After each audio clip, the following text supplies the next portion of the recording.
नमस्कार, SBT news में आपका स्वागत है। पेश है 22 अक्टूबर शुक्रवार दोपहर 3:15 बजे राजस्थान जोधपुर बीकानेर की बड़ी खबरें। प्रधानमंत्री नरेंद्र मोदी ने कोरोना काल के 19 महीने में शुक्रवार को 10वीं बार देश को संबोधित किया। उन्होंने संबोधन की शुरुआत करते हुए जयो में सभ्य आहतम इसे भारत के संदर्भ में देखें तो हमारे देश ने एक तरफ कर्तव्य का पालन किया तो उसे बड़ी सफलता भी मिली। कल भारत ने 100 करोड़ वैक्सीन डोज का कठिन लेकिन असाधारण लक्ष्य पूरा किया है। इसके पीछे 130 करोड़ देशवासियों की शक्ति लगी है। ये हर देशवासी की सफलता है। ये केवल एक आंकड़ा नहीं है, ये देश के सामर्थ्य का प्रतिबिंब है। ये उस नए भारत की तस्वीर है जो कठिन लक्ष्य हासिल करना चाहता है, जो अपने संकल्प की सिद्धि के लिए परिश्रम की पराकाष्ठा करता है। राजस्थान सरकार के वरिष्ठ मंत्री और गुजरात कांग्रेस के प्रभारी डॉक्टर रघु शर्मा सांसद राहुल गांधी से मिलने उनके दिल्ली आवास पहुंचे हैं। रघु शर्मा के दिल्ली दौरे से सियासी हलचल बढ़ गई है। गुजरात कांग्रेस का प्रभारी बनाए जाने के बाद डॉक्टर रघु शर्मा पहली बार राहुल गांधी से शुक्रवार को उनके निवास पर मिलेंगे। संभावना जताई जा रही है कि संगठन में बड़ी जिम्मेदारी मिलने के बाद मंत्री शर्मा राजस्थान सरकार में मंत्री पद से इस्तीफा दे सकते हैं। राजस्थान सरकार ने विभिन्न मांगों को लेकर हड़ताल कर रहे Jaipur city transport service limited के करीब 1000 से ज्यादा कर्मचारियों को झटका दिया है। सरकार ने जयपुर शहर के लोकल ट्रांसपोर्ट की सेवाओं को अत्यावश्यक सेवा घोषित करते हुए इन्हें राजस्थान अत्यावश्यक सेवा अनुरक्षण अधिनियम रेस्मा के दायरे में लिया है। दरअसल जयपुर शहर में लो फ्लोर बसें नहीं चलने से जयपुर शहर में 2 लाख से ज्यादा लोगों को परेशानी हो रही है। राज्य सरकार और शिक्षा विभाग की ओर से जारी खेलकूद प्रतियोगिता कैलेंडर के तहत राजकीय उच्च माध्यमिक विद्यालय वनस्थली में 65वीं जिला खेलकूद प्रतियोगिता का उद्घाटन समारोह आयोजित किया गया। शिक्षा विभाग में पहली बार छात्राओं के लिए फुटबॉल प्रतियोगिता का आयोजन किया जा रहा है। कार्यक्रम के मुख्य अतिथि जिला शिक्षा अधिकारी प्रारंभिक टोंक रामनिवास शर्मा, विशिष्ट अतिथि मुख्य ब्लॉक शिक्षा अधिकारी निवाई मीना बंसल, चतुर्भुजपुरा स्कूल के प्रधानाचार्य विनोद तिवारी, खंडवा स्कूल के प्रधानाचार्य जगदीश मीना, उप सरपंच रविकांत शर्मा, भामाशाह किशन लोनिया और राजू रहे। एक और जहां कल से शुरू होने वाली पटवारी परीक्षा में महिला शिक्षिकाओं को ड्यूटी से मुक्त किए जाने की मांग लगातार उठ रही है, वहीं राजस्थान कर्मचारी चयन बोर्ड के अध्यक्ष हरि प्रसाद ने शिक्षिकाओं से अपील की है कि वे पटवारी परीक्षा के सफल आयोजन में प्रशासन की मदद करें। उन्होंने कहा कि जिस प्रकार की भावना उनकी अपने व्रत के प्रति है, उसी प्रकार की भावनाएं वे इन परीक्षाओं के प्रति भी रखें। केंद्रीय गृह मंत्री अमित शाह शनिवार से जम्मू कश्मीर के 3 दिवसीय दौरे पर रहेंगे। वो यहां एक जनसभा को संबोधित करेंगे। श्रीनगर शारजाह की पहली सीधी उड़ान को हरी झंडी दिखाएंगे और 2 मेडिकल कॉलेजों की आधारशिला रखेंगे।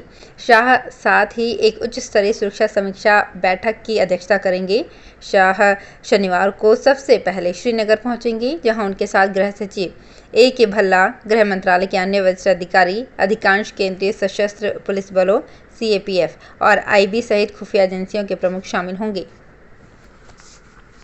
भाजपा की राष्ट्रीय उपाध्यक्ष व पूर्व मुख्यमंत्री वसुंधरा राजे ने कहा कि चाहने से कोई मुख्यमंत्री नहीं बन जाता है। जिसे 36 कौम का प्यार व समर्थन मिलेगा वो ही मुख्यमंत्री बनेगा।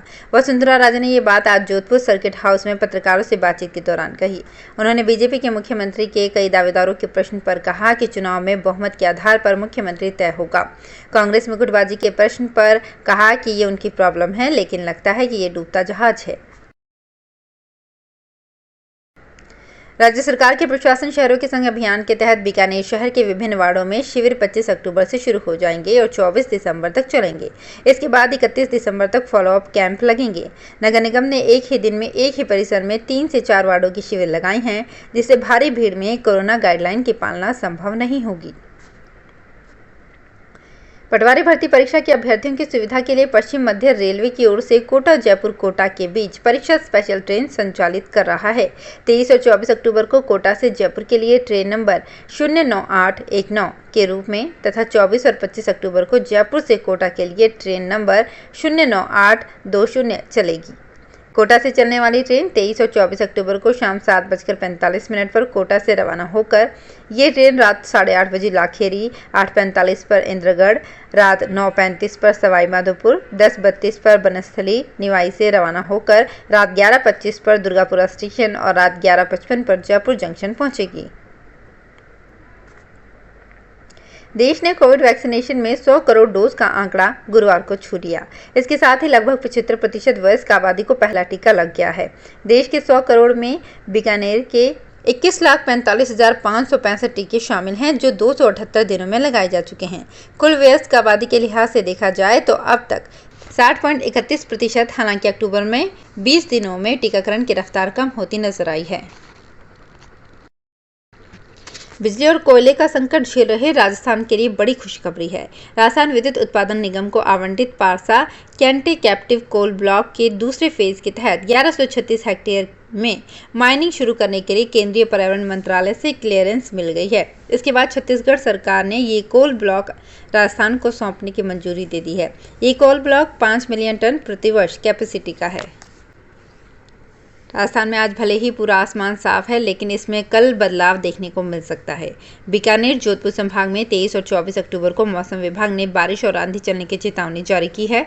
साथ ही वहां के किसानों के लिए अलर्ट जारी किया है कि वे अपनी खरीफ की फसल जो कटाई के बाद खेतों और मंडियों में खुली पड़ी है, उसे सुरक्षित स्थानों पर रख लें। जयपुर मौसम विभाग ने बीकानेर संभाग के बीकानेर, चूरू, हनुमानगढ़, श्रीगंगानगर और जोधपुर संभाग के नागौर, जोधपुर जिलों में 23 और 24 अक्टूबर को कहीं कहीं बारिश होने की संभावना जताई है।